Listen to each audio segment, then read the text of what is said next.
One thing we can all agree on that 2018 is a very OG time for Jailbreak, but that time is when a lot of YouTubers and players got a little bit bored of Jailbreak, as the game started to feel repetitive by just robbing, and robbing. Which Creekcraft has said multiple times as well. You never want your content to get repetitive, and that's kind of what I saw was happening with Jailbreak videos. So if you go to like any Jailbreak video, most Jailbreak videos these days is basically just robbing the same stores over and over again. Like it's basically a 10-minute video of robbing the jewelry store repeatedly, or a 10-minute video of robbing the bank. Like if you've seen one Jailbreak video, you've pretty much seen all of them. Super randomly, a new Roblox game by the name of Mad City came out and became the #1 Roblox game on the platform within literally like 2 days of it launching. Everyone was shocked because Jailbreak has never had competition ever before. It's been the #1 game for the past 3 straight years, literally the front page game, and someone else just came in and took that away from them. That's where the rivalry of Mad City and Jailbreak began, and they started doing updates immediately. Jailbreak realized this and they brought out the passenger train update, but was not surprisingly enough to compete. Mad City would literally do the smallest updates and would surpass Jailbreak so easily. The only difference between Mad City and Jailbreak was that Mad City had a lot more robberies, they had the hero team, the map was way bigger, so a lot of other YouTubers started switching to Mad City and claiming Mad City was better than Jailbreak. And because of this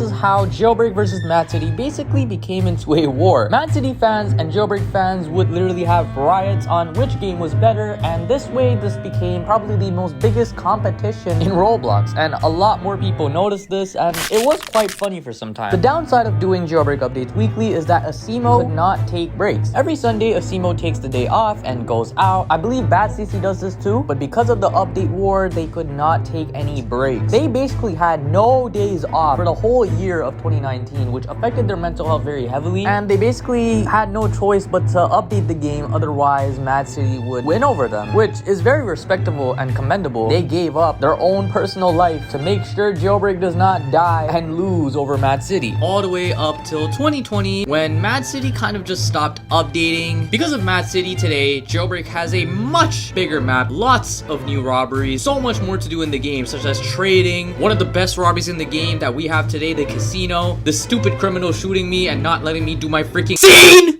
Literally collab with NASCAR. But this war led up to 2020 when Jailbreak did their live event, and actually the biggest live event even till today. 500,000 concurrent players, being the most played Roblox game for just 1 week, but that still is insane. Mad City actually responded by also doing a live event and doing what Jailbreak did, the exact same thing, revamping their city and stuff.